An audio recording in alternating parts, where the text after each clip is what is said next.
За первый год своей жизни Майли познакомилась только с одним чувством, с болью. Майли родилась у заводчика, который занимается собачьими боями. Как только щенок немного подросла, ей стали заматывать рот скотчем, обматывать шею колючей проволокой и запускать в вольер к бойцовским псам, где те изливали на нее свою агрессию. Она была собакой-приманкой. Во время очередной такой травли Майли едва не лишилась своей задней лапки.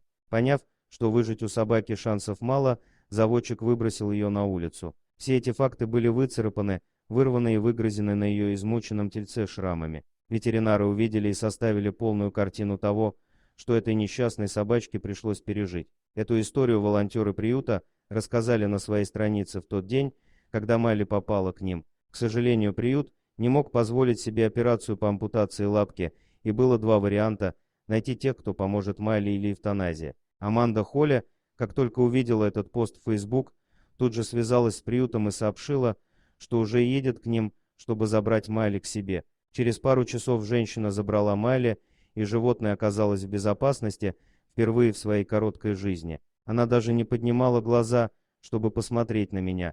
Ее взгляд был направлен в пустоту. Видимо, она смирилась с худшим. По дороге из приюта я остановилась возле зоомагазина и купила ей большого плюшевого ежика. Когда я протягивала ей игрушку, она посмотрела на меня такими глазами, будто это была величайшая доброта в ее жизни. В тот же день Аманда Холли запустила кампанию по сбору средств на операцию для Майли, и через 2 дня необходимая сумма уже была на руках. После операции Майли должна была отправиться в приемную семью, где она восстанавливалась бы от хирургического вмешательства и ждала бы тех, кто захочет принять ее. Я не планировала ее оставлять у себя. Я просто хотела быть одним звеном в цепочке людей, причастных к спасению этой красотки. Но уезжая, я казала волонтерам, что в случае непредвиденных обстоятельств они всегда могут связаться со мной, рассказывает Аманда. Через 2 месяца раздался звонок, который полностью изменил жизнь Аманды. Волонтеры так и не сумели найти семью для Майли. Увидев ее один раз, вы влюбитесь в нее всем сердцем. Конечно же, я согласилась принять ее, говорит Аманда. Она видела меня несколько месяцев назад, и мы тогда провели 24 часа вместе. Я не была уверена, что она вообще помнит меня, но ее непрерывно виляющий хвостик говорил об обратном. Майли легко приспособилась к жизни без одной лапки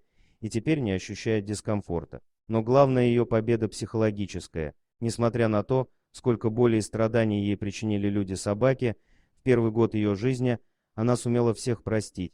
Сегодня она обожает абсолютно всех песиков и людей, которых встречает на своем пути. Она готова знакомиться и дружить с каждым из них. И это прекрасно. Дорогие друзья, если вам понравилось видео, поставьте лайк, а также подписывайтесь на канал, где найдете еще много интересного.